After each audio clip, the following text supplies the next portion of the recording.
Next term, tender or attempted performance or offer of performance. Performance എന്ന് പറഞ്ഞു കഴിഞ്ഞാൽ നമ്മൾ മുമ്പ് കണ്ടിട്ടാണ് performance of contract means fulfilment of legal obligations created by the contract.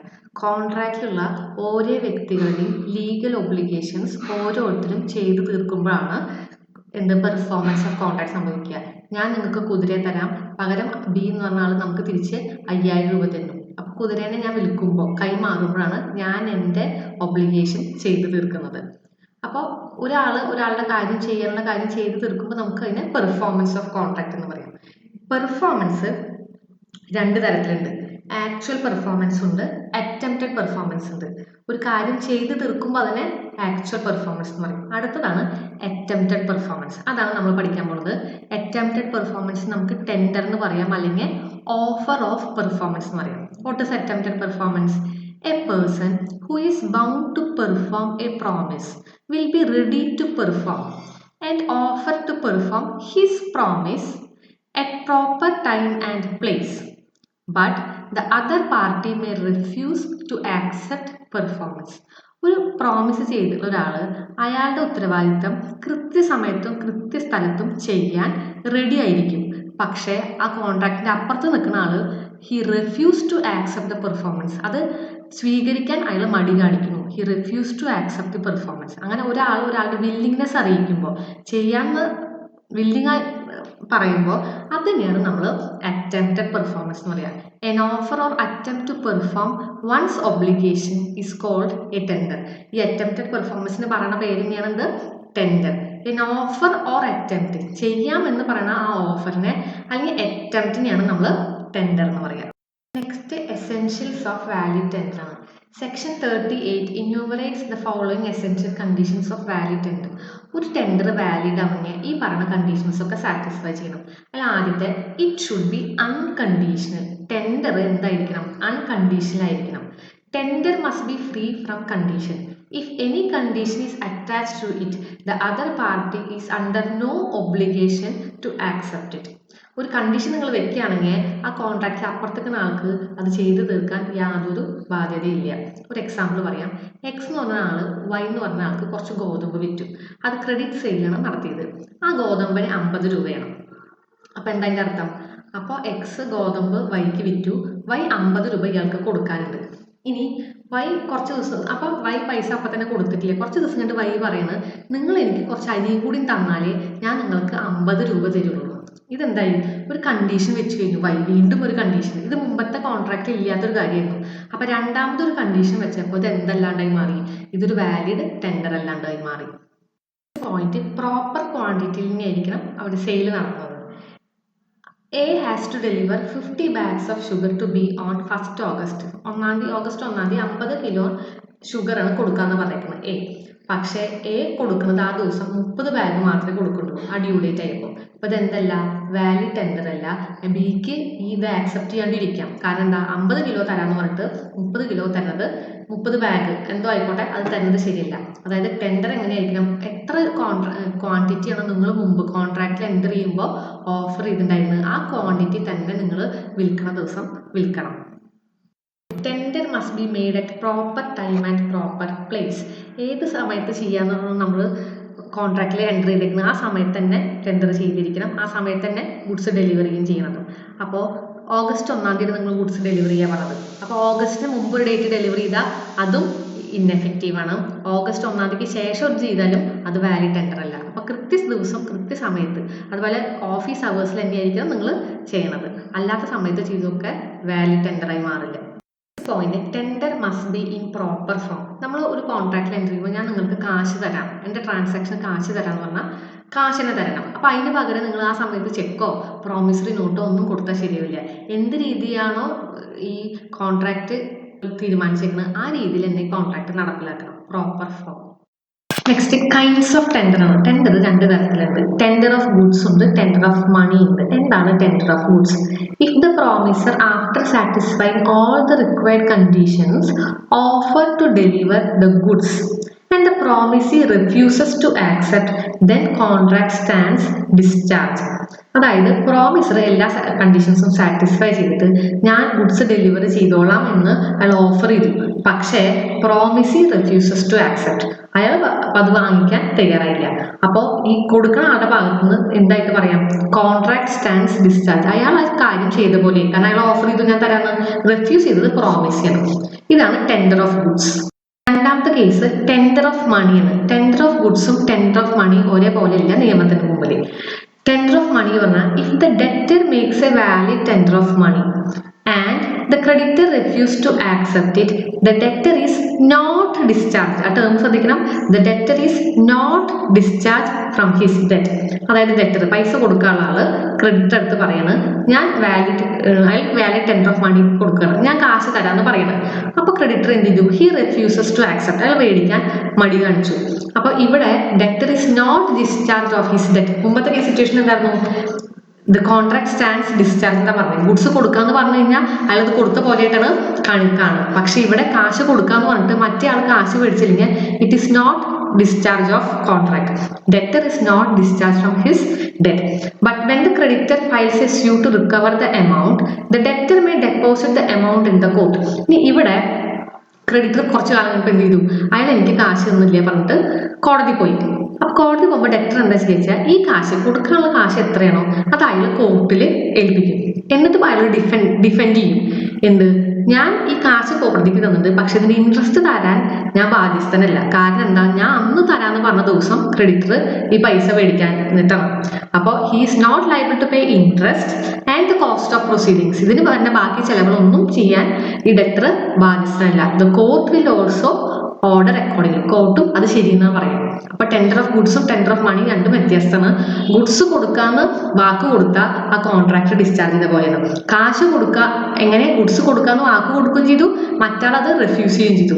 കാശ് കൊടുക്കാന്ന് ഓഫർ ചെയ്യുകയും ചെയ്തു, മറ്റാളെ റെഫ്യൂസ് ചെയ്ത് കഴിഞ്ഞ് കഴിഞ്ഞാൽ അതെന്തായിട്ട് മാറില്ല, it is not discharge of his contract. Point, tender must be made by a person who is able and willing to perform the promise. A tender by a minor and idiot is not valid tender. അതായത് ഇഡിയറ്റിനോ ലുണാറ്റിക്കിനോ ഒന്നും എന്ത് ചെയ്യാൻ പറ്റില്ല, ഒരു tender ചെയ്യാൻ പറ്റില്ല. അതായത് ഞാൻ ചെയ്തോളാം എന്ന് പറഞ്ഞിട്ട് വാക്ക് കൊടുക്കാൻ പറ്റില്ല. If the tender is of cash payment, actual cash must be available for ready payment. Cash payment ആണ് നിങ്ങൾ ടെൻഡർ, ഞാൻ എൻ്റെ കോൺട്രാക്ട് പെർഫോം ചെയ്യാന്ന് പ്രോമിസ് ചെയ്യുന്നത് നിങ്ങൾക്ക് ക്യാഷ് തന്നിട്ടാണ്. അങ്ങനെയാണെങ്കിൽ ക്യാഷ് ആദ്യം റെഡിക്ക് വെച്ചിട്ട് വേണം ഞാൻ ചെയ്തോളാം എന്ന് പറയാൻ. ആ ക്യാഷ് റെഡി അല്ലാണ്ട് നിങ്ങൾ എന്ത് ചെയ്യാൻ പറ്റില്ല, വാക്ക് കൊടുക്കാൻ പറ്റില്ല. A party cannot be said to be able and willing if he has neither possession nor control over the goods he has promised to supply. ഞാൻ നിങ്ങൾക്ക് കുറച്ച് ഫർണിച്ചർ തരാമെന്ന് വാക്ക് പറയണം, പക്ഷെ എൻ്റെ അടുത്ത് ഫർണിച്ചറും ഇല്ല, വുഡും ഇല്ല, ഒന്നുമില്ല. ഇതൊന്നും ഇല്ലാണ്ട് എനിക്ക് എന്ത് ചെയ്യാൻ പറ്റില്ല, ടെൻഡർ ചെയ്യാൻ പറ്റില്ല. അപ്പോൾ അതാണ് ഒരു essential. Tender must be made by a person who is able. കഴിവുള്ള ആൾ മാത്രമേ ടെൻഡർ ചെയ്യാൻ പറ്റുള്ളൂ. മാത്രമല്ല he has to be willing to perform the promise. അത് ചെയ്യാനുള്ള മനസ്സും അയാൾക്ക് ഉണ്ടാവണം. Point, tender must be made to a proper person. ശരിക്കുള്ള ആൾക്കായിരിക്കണം ടെൻഡർ ചെയ്യണത്. അതായത് പ്രോമിസിക്ക് ആയിരിക്കണം, അല്ലെങ്കിൽ അയാളുടെ ഓതറൈസ്ഡ് ഏജന്റിനായാലും കുഴപ്പമില്ല. അല്ലാതെ ഒരു സ്ട്രേഞ്ചർക്കോ ഒരു തേർഡ് പാർട്ടിക്കോ നിങ്ങൾ ടെൻഡർ ചെയ്ത് കഴിഞ്ഞാൽ അത് വാലിഡ് ടെൻഡർ ആവില്ല. ബിയുടെ അടുത്ത് പറഞ്ഞു ഞാൻ നിങ്ങൾക്ക് കുറച്ച് ഗുഡ്സ് ജൂൺ 1 തരാണ്. എന്നിട്ട് ആ ദിവസം എ പോയിട്ട് ഈ ഗുഡ്സ് ഒക്കെ സിക്ക് കൊടുത്തു. സി ആരാ, ബിയുടെ ഫ്രണ്ടാണ്. പക്ഷെ എന്ന് കരുതി it is not a valid tender. Point, in case of delivery of goods promise should be given, അല്ലെങ്കിൽ promisee should be given sufficient opportunity to inspect the goods. നമ്മൾ ഗുഡ്സ് ആണ് ഡെലിവറി ചെയ്യാന്ന് പറഞ്ഞെങ്കിൽ ആ പ്രോമിസിക്ക് ആ ഗുഡ്സ് കൃത്യമായിട്ട് ചെക്ക് ചെയ്യാനും അത് നല്ല ഗുഡ്സ് അല്ലെന്ന് നോക്കാനുള്ള സാവകാശം നമ്മൾ കൊടുക്കണം. പ്രോമിസിക്ക് നിങ്ങൾ ഗുഡ്സ് ചെക്ക് ചെയ്യാനുള്ള സാവകാശം കൊടുക്കണില്ലെങ്കിൽ അതെന്താവില്ല, വാലിഡ് ടെൻഡർ ആവില്ല. നെക്സ്റ്റ് കൈൻഡ്സ് ഓഫ് ടെൻഡർ ആണ്. ടെൻഡർ രണ്ട് തരത്തിലുണ്ട്. ടെൻഡർ ഓഫ് ഗുഡ്സ് ഉണ്ട്, ടെൻഡർ ഓഫ് മണി ഉണ്ട്. എന്താണ് tender of goods? If the promisor after satisfying all the required conditions offer to deliver the goods and the promisee refuses to accept, then contract stands discharged. അതായത് promisor എല്ലാ കണ്ടീഷൻസും satisfy ചെയ്തിട്ട് ഞാൻ goods delivery ചെയ്തോളാം എന്ന് അയാൾ offer ചെയ്തു. പക്ഷേ promisee refuses to accept. അയാൾ അത് വാങ്ങിക്കാൻ തയ്യാറായില്ല. അപ്പോൾ ഈ കൊടുക്കുന്ന ആളുടെ ഭാഗത്ത് നിന്ന് എന്തായിട്ട് പറയാം, കോൺട്രാക്ട് സ്റ്റാൻഡ്സ് ഡിസ്ചാർജ്. അയാൾ ആ കാര്യം ചെയ്ത പോലെ, കാരണം അയാൾ ഓഫർ ചെയ്തു ഞാൻ തരാമെന്ന്, റെഫ്യൂസ് ചെയ്തത് പ്രോമിസ് ചെയ്യണം. ഇതാണ് ടെൻഡർ ഓഫ് ഗുഡ്സ്. രണ്ടാമത്തെ കേസ് ടെൻഡർ ഓഫ് മണിയാണ്. ടെൻഡർ ഓഫ് ഗുഡ്സും ടെൻഡർ ഓഫ് മണി ഒരേപോലെയല്ല നിയമത്തിന് മുമ്പിൽ. ടെൻഡർ ഓഫ് മണി പറഞ്ഞാൽ if the debtor makes a valid tender of money and the creditor refused to accept it, the debtor is not discharged. ആ term ശ്രദ്ധിക്കണം. The debtor is not discharged from his debt. അതായത് debtor പൈസ കൊടുക്കാനുള്ള ആള് creditor അടുത്ത് പറയാണ് ഞാൻ valid tender of മണി കൊടുക്കണം, ഞാൻ കാശ് തരാമെന്ന് പറയണം. അപ്പോൾ ക്രെഡിറ്റർ എന്ത് ചെയ്തു, ഹി റെഫ്യൂസസ് ടു ആക്സെപ്റ്റ്. അയാൾ മേടിക്കാൻ മടി കാണിച്ചു. അപ്പോൾ ഇവിടെ debtor is not discharge of his debt. മുമ്പത്തെ സിറ്റുവേഷൻ എന്തായിരുന്നു, ദ കോൺട്രാക്ട് സ്റ്റാൻഡ്സ് ഡിസ്ചാർജ് എന്താ പറഞ്ഞത്, ഗുഡ്സ് കൊടുക്കാന്ന് പറഞ്ഞു കഴിഞ്ഞാൽ അയാൾ അത് കൊടുത്ത പോലെയായിട്ടാണ് കണക്കാണ്. പക്ഷെ ഇവിടെ കാശ് കൊടുക്കാന്ന് പറഞ്ഞിട്ട് മറ്റേ ആൾ കാശ് മേടിച്ചില്ലെങ്കിൽ it is not discharge of contract. Debtor is not discharged from his debt. But when the creditor files a suit to recover the amount, the debtor may deposit the amount in the court. ഇനി ഇവിടെ creditor കുറച്ച് കാലം കഴിഞ്ഞപ്പോൾ എന്ത് ചെയ്തു, അയാൾ എനിക്ക് കാശ് തന്നില്ല പറഞ്ഞിട്ട് കോടതി പോയി. അപ്പോൾ കോടതി പോകുമ്പോൾ ഡെക്ടർ എന്താ ചോദിച്ചാൽ ഈ കാശ് കൊടുക്കാനുള്ള കാശ് എത്രയാണോ അത് അയാൾ കോർട്ടിൽ ഏൽപ്പിക്കും. എന്നിട്ട് അയാൾ ഡിഫെൻഡ് ചെയ്യും. എന്ത്, ഞാൻ ഈ കാശ് കോടതിക്ക് തന്നിട്ടുണ്ട്, പക്ഷെ ഇതിന് ഇൻട്രസ്റ്റ് തരാൻ ഞാൻ ബാധ്യസ്ഥനല്ല. കാരണം എന്താ, ഞാൻ അന്ന് തരാമെന്ന് പറഞ്ഞ ദിവസം ക്രെഡിറ്റർ ഈ പൈസ മേടിക്കാൻ നിന്നിട്ടാണ്. അപ്പോൾ he is not liable to pay interest and the cost of proceedings. ഇതിന് പറഞ്ഞ ബാക്കി ചിലവുകളൊന്നും ചെയ്യാൻ ഈ ഡെക്ടർ ബാധ്യസ്ഥനല്ല. The court will also order accordingly. കോർട്ടും അത് ശരിയെന്നാണ് പറയും. അപ്പൊ ടെൻഡർ ഓഫ് ഗുഡ്സും ടെൻഡർ ഓഫ് മണി രണ്ടും വ്യത്യസ്തമാണ്. ഗുഡ്സ് കൊടുക്കാന്ന് വാക്ക് കൊടുത്താൽ ആ കോൺട്രാക്ട് ഡിസ്ചാർജ് ചെയ്ത പോലെയാണ്. കാശ് കൊടുക്കുക എങ്ങനെ, ഗുഡ്സ് കൊടുക്കാന്ന് വാക്ക് കൊടുക്കുകയും ചെയ്തു, മറ്റാൾ അത് റെഫ്യൂസ് ചെയ്യുകയും ചെയ്തു. കാശ് കൊടുക്കാന്ന് ഓഫർ ചെയ്യുകയും ചെയ്തു, മറ്റാൾ റെഫ്യൂസ് ചെയ്ത് കഴിഞ്ഞ് കഴിഞ്ഞാൽ അതെന്തായിട്ട് മാറില്ല, it is not discharge of his contract. Next heading assignment of contract. If any contracting party, either promisor or promisee, transfers his right or liability to a third party, it is technically called assignment of contract or assignment of a chosen action. ഒരാള് അതാരായിരിക്കാം, പ്രോമിസറോ ആയിരിക്കാം, പ്രോമിസോ ആയിരിക്കാം. He transfers his right or liability, അയാളുടെ അവകാശങ്ങളോ അയാളുടെ ബാധ്യതകളോ മൂന്നാമതൊരാൾക്ക് കൊടുക്കുന്നതിന്, കൈമാറ്റം ചെയ്യുന്നതിന്, ട്രാൻസ്ഫർ ചെയ്യുന്നതിന് we can call it assignment or assignment of a chose in action എന്നാണ് അതിന് പറയുന്നത്. ഇനി assignment can take place in 2 ways. ഒന്നല്ലെങ്കിൽ by the act of parties, by the operation of law. Assignment by the act of parties രണ്ട് തരത്തിലുണ്ട്. Assignment of contractual liabilities ഉണ്ട്, assignment of contractual rights ഉണ്ട്. ആദ്യം അസൈൻമെന്റ് ഓഫ് കോൺട്രാക്ച്വൽ ലയബിലിറ്റീസ് അതെന്താണെന്ന് നോക്കാം. അതിൽ ഒന്നാമത്തെയാണ് a promisor cannot assign his contractual liabilities. ഒരു പ്രോമിസർക്ക് അയാളുടെ കോൺട്രാക്ച്വൽ ലയബിലിറ്റീസ് അസൈൻ ചെയ്യാൻ പറ്റില്ല. ഒരു എക്സാമ്പിൾ പറയാം, A hose 100 rupees to B. B owes the same amount to C. Now B cannot ask C to recover the amount from A. A Bക്ക് 100 രൂപ കൊടുക്കാണ്ട്, B Cക്ക് 100 രൂപ കൊടുക്കാണ്ട്. അപ്പോൾ Bക്ക് സിയോട് ആ കാശിന് എയുടെ അടുത്ത് പോയി വാങ്ങിച്ചോ എന്ന് പറയാൻ പറ്റില്ല. കാരണം there is no contract between A and C. എയും ബിയും തമ്മിലാണ് കോൺട്രാക്ട്. അപ്പോൾ ബിക്ക് സിയുടെ അടുത്ത് നീ എയുടെ അടുത്ത് പോയിട്ട് പൈസ മേടിച്ചോ എന്ന് പറയാൻ പറ്റില്ല.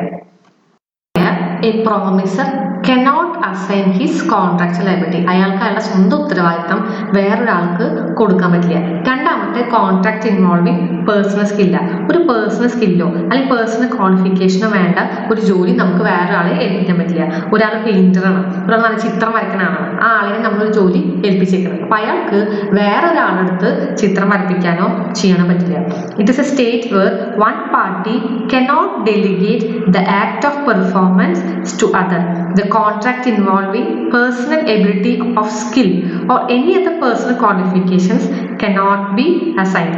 Example ആണ് painting of a picture by painter, acting.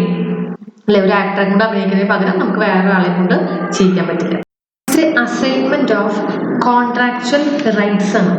Rights and benefits under contract can be assigned. നമുക്ക് കിട്ടാനുള്ള നമ്മുടെ അവകാശം അത് നമുക്ക് വേറെ ആൾക്ക് വേണമെങ്കിൽ കൈമാറാം. A of ₹5,000 to B. A ബിക്ക് 5,000 രൂപ കൊടുക്കാറുണ്ട്. ബി ആണ് കിട്ടാനുള്ള ആള്, അപ്പൊ ബി ക്രെഡിറ്റർ ആണ്. He transfers his right to C to recover the amount from A. അപ്പോൾ ബി നമ്മുടെ ക്രെഡിറ്റർ പറയുന്നത് എൻ്റെ കാശ് നിങ്ങൾ എനിക്ക് തരണ്ട, പകരം നിങ്ങൾ സിക്ക് കൊടുത്താൽ മതി. അപ്പൊ സിക്ക് എന്ത് ചെയ്യാം, ആ കാശ് സിക്ക് ബി കൊടുക്കാനുള്ള കാശ് എയുടെ കയ്യിൽ നിന്ന് റിക്കവർ ചെയ്യാം. Accordingly C can recover the amount from A. ഇതാണ് പറയുന്നത് അസൈൻമെന്റ് ഓഫ് കോൺട്രാക്ച്വൽ റൈറ്റ്. ഒരാൾക്ക് കിട്ടാനുള്ള അവകാശം അയാൾക്ക് വേറെ ആൾക്ക് കൈമാറാം. ഇനി actionable claim can be assigned only by an instrument in writing. ഒരാൾ വേറെ ആൾക്കാരുടെ അധികാരം കൈമാറുമ്പോൾ അത് ഇൻ റൈറ്റിംഗ് കൊടുക്കണം. B's contractual right can be assigned under Section 130 of the Transfer of Property Act. In Indian law, the assignment must be made by instruments in writing. എഴുതിക്കൊണ്ടായിരിക്കും നമ്മുടെ അധികാരം വേറെ ആൾക്ക് കൊടുക്കുന്നത്. Signed by the transfer. ആരാണോ transfer ചെയ്യുന്നത് അയാളാണ് അത് sign ചെയ്യേണ്ടത്. The transfer of an auctionable claim does not require notice to the debtor or promisor. ഇതിന്റെ ഒരു അറിയിപ്പ് ഡെറ്റർക്ക് കൊടുക്കേണ്ട ആവശ്യമില്ല. ഇംഗ്ലീഷ് ലോണാണെങ്കിൽ ഇത് ആവശ്യമാണ്. അതായത് ആരാണോ ഈ ഓപ്ഷണബിൾ ക്ലെയിം ട്രാൻസ്ഫർ ചെയ്യണമെങ്കിൽ അതിൻ്റെ ഒരു നോട്ടീസ് ഡെറ്റർക്ക് കൊടുക്കേണ്ട ആവശ്യമില്ല എന്നാണ് പറയണത്. ഇംഗ്ലീഷ് ലോയിലാണെങ്കിൽ അത് ആവശ്യമില്ല. ഇന്ത്യൻ ലോയില് ആവശ്യമില്ല, പക്ഷെ ഇംഗ്ലീഷ് ലോയില് അയാളെ കൂടി ഡെറ്ററിനെ കൂടി അറിയിക്കണം നമ്മൾ ഇങ്ങനെ കൈമാറ്റം ചെയ്യുന്നുണ്ട് എന്നുള്ള കാര്യം. Assignment by operation of law ആണ്. ഒന്നാമത്തെ death. Upon the death of party to the contract, his rights and liabilities under the contract are assigned to his heirs or legal representatives. ഒരാൾ മരിച്ചു കഴിഞ്ഞാൽ അയാൾ ചെയ്യേണ്ട കാര്യങ്ങൾ അയാളുടെ ഹെയറിനോ അല്ലെങ്കിൽ അനന്തരാവകാശിക്കാണ് കൈമാറ്റം ചെയ്യുക. പക്ഷെ പേഴ്സണൽ സ്കില്ലും എബിലിറ്റിയും വേണ്ട കോൺട്രാക്ട് ആണെങ്കിൽ അയാളുടെ മരണത്തോടുകൂടി ആ കോൺട്രാക്ട് സ്റ്റോപ്പ് ആവും. രണ്ടാമത്തെ സിറ്റുവേഷൻ ഇൻസോൾവൻസിന്. ഒരാൾ ഇൻസോൾവെന്റ് ആയിട്ട് ഡിക്ലെയർ ചെയ്ത് കഴിഞ്ഞാൽ അയാളുടെ rights and liabilities under the contract are assign to official receiver or SIA. അയാളുടെ ഒഫീഷ്യൽ റിസീവർ ആരാണ് കോർട്ട് തീരുമാനിക്കുന്ന ആളായിരിക്കാം, അല്ലെങ്കിൽ അയാളുടെ സ്വത്തുക്കളൊക്കെ അസൈൻ ചെയ്തിട്ടുള്ള അസൈൻ ഉണ്ടാവും. അവരാണ് ആ കോൺട്രാക്ട് കംപ്ലീറ്റ് ചെയ്യുന്നത്.